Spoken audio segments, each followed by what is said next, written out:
I found this lovely, lovely canvas. It's not really a canvas, it's made out of wood. But I found this outside of my work today. And for the last few hours, I've been trying to decide what's the perfect image to go on this. I was just like scrolling on Pinterest, looking for inspiration, sketching things in my little notebook, trying to figure out what is the perfect idea to go on this canvas. And then I just got lost in thinking about art and how we perceive art and what even makes a piece of art good, necessarily. The art that I specifically enjoy is something that evokes some kind of emotion out of me. And I've learned that a lot of the art that I consume or that does get the emotions to come out of me is the idea that art is an illusion. Art is an illusion of detail. Stimulus. Art is the illusion of stimuli. So that being said, for instance, say you have a deep attachment to the smell of copper, like pennies. Your great-grandfather used to give you pennies growing up, so you just really relate that smell of a coin or a penny to childhood and innocence and happier days, easier times, a childlike creative spirit. And you're walking in an art gallery and you see this painting and it's just copper. The color is just copper, and it evokes that emotion that you feel. It evokes a feeling out of you. The painting had nothing to do with a penny or a coin or even the smell, but still somehow you managed to relate those things and correlate it with the brain, so that way when the brain recognizes it, it relates it to something else. Even if you looked at that painting and your first thought wasn't necessarily, oh my god, this reminds me of when I was a child and copper pennies. You might not come to that realization until years later, once you've actually just thought about it and tried to connect the pieces and connect the dots of why you felt so strongly when you looked at the piece. Wow, I've been really trying to articulate that and get it out of my head, because for the last year I've been trying to figure out what makes art good and what makes art art. Art is literally just the process of taking something from your mind and putting it out into reality and into fruition. So anything you make is art. And that's what people don't understand. The art you make creates art. And the art that creates art creates more art. So there's so much depth in your work. How you perceive your work is completely different from how everyone else in the world is going to perceive your work. But just being able to create delusive, I see exactly what I'm trying to say in my head, but I feel like I'm struggling to get it out. When I look at this right now, I feel very not proud. First of all, I feel very sad. Why do I feel sad looking at this painting? Because it's a fucking American flag, and have we looked at the economic and political state of the world right now? Ooh. Next time you're trying to find reason in anything, it doesn't even have to be creatively. Next time you're trying to find reason, look at a painting. Or look at something that evokes a very strong emotion out of you and try to decipher what that feeling is and why you get that. Really look at things. Look at them so much think. Look and think. Look and think. Look and think. That's all art is looking and thinking. The illusion of creation, because you have created nothing with your art, necessarily. Sure, you've placed images on a page, or you've placed color in corresponding places that create an illusion to our eyes that that is what it is. This flag painting is a flag painting, but it's not a flag painting. We only recognize it as a flag painting because it looks like a flag, but it's not an actual flag. It's just colors on a piece of wood. But it creates an illusion that it is a flag. So art is all just an illusion. But what makes the illusion? It's the emotions that come with the illusion good or bad, however you feel when you look at a piece of art. Those emotions are actually what curates it all, essentially. Welcome in. Hi. So yeah.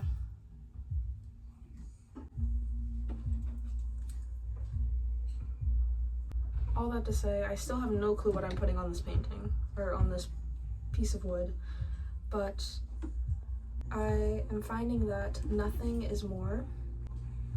You have to just create it first, and then it can be good later. That comes with the illusion of details. But just putting it down and creating something, nothing is more. Nothing is so much more. And it almost goes into this idea of minimalist, of just looking at a painting on a wall, or just paint on a wall. Like this wall that was painted, it's art. There's cracks, there's crevices, there's so much depth in like the wall. There's character, there's life, it's lived in. Good art to me is something that feels lived in, because there's experience there, there's wisdom there, there's meaning there, there's purpose, there's feeling there. And that's what I'm trying to fucking cram into your mouth. I'm trying to like shove it in through your ears and just like literally this is me right now, shoving it all in your ears and just like keeping my hands here, so you're like actually listening and it's like bouncing back and forth between your fucking eardrums. Art is an illusion of feeling, and how you evoke that feeling is relating your art simply but methodically to things that evoke emotion out of you. So a lot of people ask, I ask myself this, how do I draw these things? Where do they come from? What am I trying to get out of this drawing? Why am I drawing it? A lot of the things that I create are either faces or animals.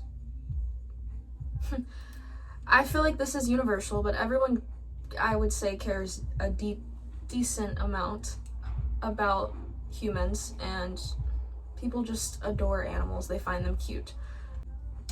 So when you look at an animal, what do you feel when you look at an animal? You feel adoration. You kind of feel like this motherly,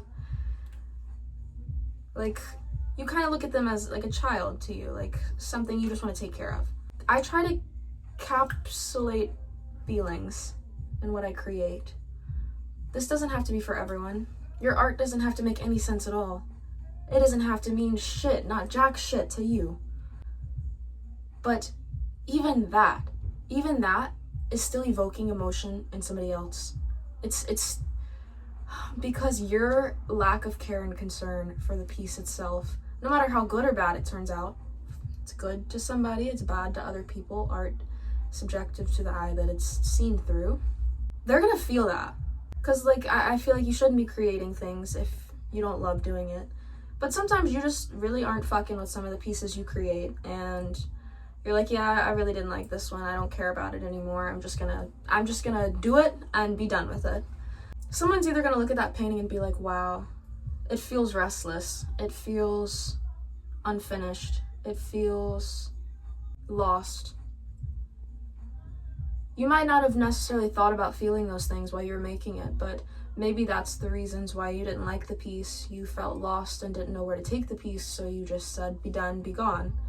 It wasn't what you expected. So that's a lesson in itself. Because you didn't expect it, your art created art. So it's like, we start with an idea of what we want to put on the page, and then we execute it. It's not exactly what we want. So we try again, but what we executed is art itself, because it's something that is done out of our own experience, by our own hands, that nobody else has done before.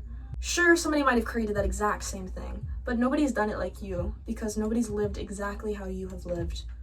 So even if it's unintentional, all of our experiences pour into what we create, because we, by nature, reflect everything that we feel and everything that we experience onto our friends and our families and just out into our realities. So that way we kind of see it. We're forced to face everything that we run from somehow, because we're haunted. Ooh. We're haunted by ourselves, by our being, by our existence, and we try to find ins and outs to get around it, but we attract everything that, for one, we attract what's meant for us, but we also attract what we recite in our heads, subconscious or consciously. Every time, okay, guys, bear with me. I'm gonna give you an example. You meet a new person, you hang out with this said person and their other friend. You, throughout this encounter, instead of being present in the moment, you're kind of living half and half in your head, but also, you know, joining in conversation because this is new and you're trying to experience it, but you're still finding moments to be stuck in your head. And those moments when you're stuck in your head, you're probably reciting things like, oh, these people don't like me, they think I'm weird, they probably think I look stupid, this isn't going how I planned. That's the first problem. Expect nothing, you'll never be disappointed. Nothing else to be said there. But those three things that you just said, you spoke into reality, because that's how your energy reflected onto the situation, and frequencies and energies are picked up instantly by everyone around you, even before you even have the chance to process your own energy. So therefore, by saying those things in your head, you kind of mouth feed this pessimistic, nasty feeling into the air, and you create the floor that you stand on. I don't know how I got there really, but just to say that your words have so much power, and we live in this world just of frequencies and of energies. So be mindful of how you speak to yourself and how you speak to others, and just be mindful and incorporate those. You can't stop the bad thoughts in your head. Let it flow onto paper and onto art and onto like surfaces. Don't just bottle it up and let it sit inside. Like, let that shit out. And in doing so, you create art. You're like hitting two birds with one stone. Like, therapy class, and you're creating some bomb ass shit. Like, it's just, it baffles me how simple it really is in thought, but how complicated it is to really do it. But that's everything. So just get off your ass and do it. 17 minutes later, still no idea what's going on this baddie, but whatever goes on there will be beautiful, because it's already beautiful as it is. Because this was in somebody's head, and then they put it on like a piece of wood, and then it probably was sold at Hobby Lobby, and then somebody had it in their house for a while, and then that person got rid of it, and then the guy next door, he put it in his house for a little bit, but then he outgrew it. He set it outside by the trash, and now it's in my hands. So it already has a story. It's already lived. There's already experience there. It's already honing its own frequencies and creating its own aura. We like to believe that inanimate objects don't hold value either, but hear me out. Childhood stuffed animals don't mean shit, but to the person who has it. When you look at that stuffed animal, you feel so much emotion. So in that item having so much memory and holding frequencies, it's worth more than $1 million. Art is creating worth in ways that are more than just physical value and currency. It's about creating worth in emotion, worth in heart and mind and soul, rather than in flesh. I'm very satisfied with that sentence. And with that, I will end today's video essay thing. Thoughts that I am thinking at work. I'll end there. Thanks for listening.